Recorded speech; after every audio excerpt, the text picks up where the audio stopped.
During the third act of Ruben Östlund's Triangle of Sadness, we witness how some of its outrageous characters get shipwrecked on a deserted island. Here, they are faced with a world free from hierarchy and class.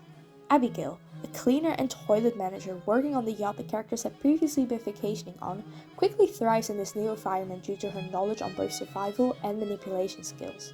She rises to power as the new self-proclaimed captain of the island, and even uses this to get whatever it is that she wants out of the rest, most notably with her relationship with Carl. You give me something and I give you something in return. Abigail's character arc, that being of a woman breaking free from the hierarchy that oppressed her and instead becoming the most powerful member of the group, seems to be triggered by her surroundings. In this video, I would like to explore the idea that in Triangle Sadness, the use of settings suggested when placed in nature, Abigail is also brought back to her own nature, which allows her to break free.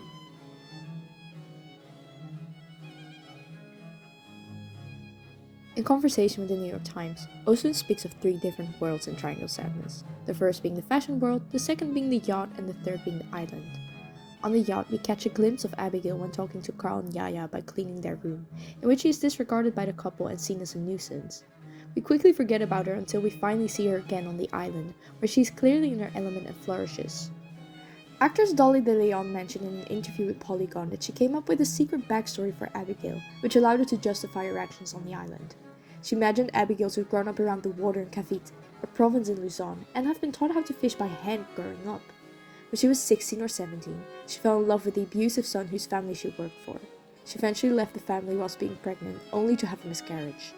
These events left her feeling bitter towards love and explain why she does not have a family she longs to get back to when stranded on the island.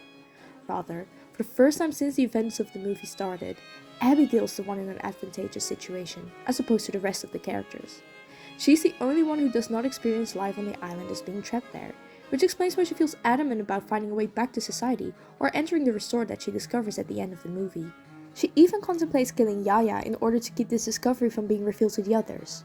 She knows that to leave the island means to leave what might be her one and only chance at true freedom.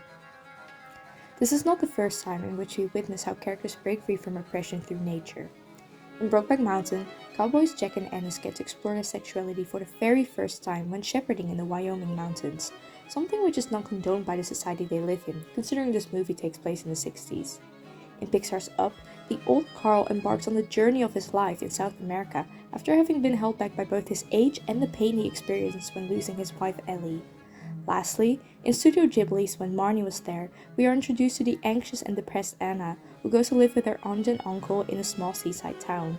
Here, she uncovers secrets about her past and learns to fight her mental issues that have been keeping her from seeing the beauty and positivity in life.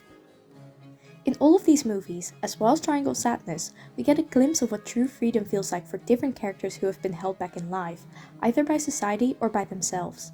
By removing them from an environment that wishes to control them and instead introduce them to a world in which they can be king, they learn to get in touch with their true nature and be the person who they were always meant to be.